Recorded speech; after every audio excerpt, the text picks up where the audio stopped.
Hello বন্ধুরা, সবাই কেমন আছো? আশা করি সবাই ভালো আছো। তো চলে এসেছি নতুন একটা ভিডিও নিয়ে।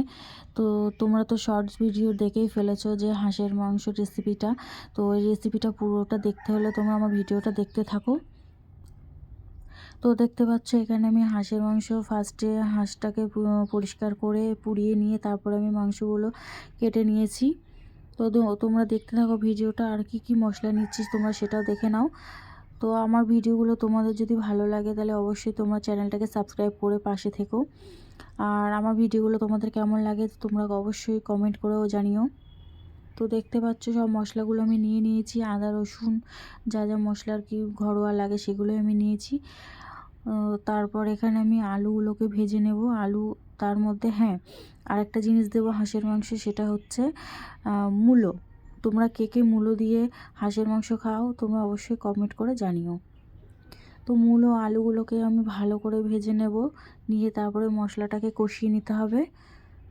তো মশলাতে আমি দিয়েছিলাম ফোড়নে দিয়েছিলাম তেজপাতা, শুকনো লঙ্কা দিয়ে তারপরে পেঁয়াজটাকে আমি লাল লাল করে ভেজে নেব। লাল লাল করে ভেজে নেওয়া হয়ে গেলে সব বাটা মশলাগুলো আমি দিয়ে দেবো একে একে করে। তো বাটা মশলাগুলো দিয়ে দিয়েছি, আদা বাটা, রসুন বাটা, জিরে বাটা আর শুকনো লঙ্কা বাটা দিয়ে আমি মশলাটাকে ভালো করে কষিয়ে নেব। মশলাটা কষিয়ে নেওয়ার পরে তারপর আমি পরিমাণ মতো হলুদ দিয়ে দিলাম। হলুদটা দিয়েও মশলাটাকে ভালো করে কষিয়ে নিতে হবে। আর মশলার মধ্যে আমি আরেকটা জিনিস দিয়েছিলাম, সেটা তোমাদেরকে দেখাতে পারিনি, সেটা হচ্ছে গোটা মানে রসুনটাকে ছাড়িয়ে আমি কোনো রকম থিতো বা কোনো কিছু করিনি, সেই গোটা রসুনগুলোকে দিয়ে দিয়েছি। দিয়ে তারপরে মাংসগুলো দিয়ে দিলাম। আর অবশ্যই আমি মাংসর মধ্যে আমি যেটা দেবো আরেকটা জিনিস, সেটা হচ্ছে গোটা রসুন। গোটা রসুন হচ্ছে মানে গোটা রসুনের যে গোটা রসুনগুলো হয় ওই রসুনগুলোই আমি দেব। সেটা তোমরা পুরো ভিডিওটা দেখলে বুঝতে পারবে। তো মাংসটাকে ভালো করে কষিয়ে নিচ্ছি। আর তোমরা হয়তো বুঝতে পারছো যে 3টে হাঁস মানে এতগুলো হাঁস কেন। তো এই হাঁসগুলো আমাদের বাড়িরই হাঁস, আমরা নিজেই পুষে তারপরে এই হাঁসগুলো এবছর শীতে খাওয়া হচ্ছে। তো তোমরা কে কে হাঁসের মাংস খাও সেটাও আমাকে কমেন্ট করে জানিও। তো দেখতে পাচ্ছ গোটা রসুন দিয়ে দিয়েছি আমি, দিয়ে ভালো করে কষিয়ে নেব। টমেটো দিয়েছি, একটা টমেটো কেটে দিয়ে দিলাম।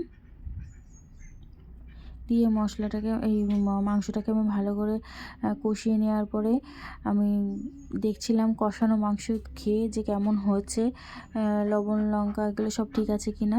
তো দেখলাম ঠিক আছে। তারপরে আমি যে ভেজে রেখেছিলাম যে আলু আর মূলোগুলো সেগুলো আমি দিয়ে দিলাম, দিয়ে একটু কষিয়ে নেব। ভালো করে কষিয়ে নিতে হবে। হাঁসের মাংস অবশ্যই ভালো করে কষাতে হয়, না হলে গন্ধ বেরোয়। কষানোর পরে আমি ঝোল দিয়ে দিলাম, পরিমাণ মতো জল দিয়ে দিয়েছি। তো জলটা ফুটে গেছে, এবার ফুটে গেলে আমি নামানোর আগে গরম মশলা দিয়ে নামিয়ে নেব। তো 10 মিনিট মতো আমি 10 থেকে 15 মিনিট মতো আমি হতে দিয়েছিলাম জলটা দিয়ে। তারপরে দেখলাম যে হয়ে গেছে। এই যে দেখতে পাচ্ছ কালারটা কেমন এসছে। এবার আমি গরম মশলা দিয়ে মাংসটাকে নামিয়ে নেব। যে ফাইনাল লুক কেমন হচ্ছে তোমরা অবশ্যই কমেন্ট করে জানিও। সবাই ভালো থাকবে, টাটা।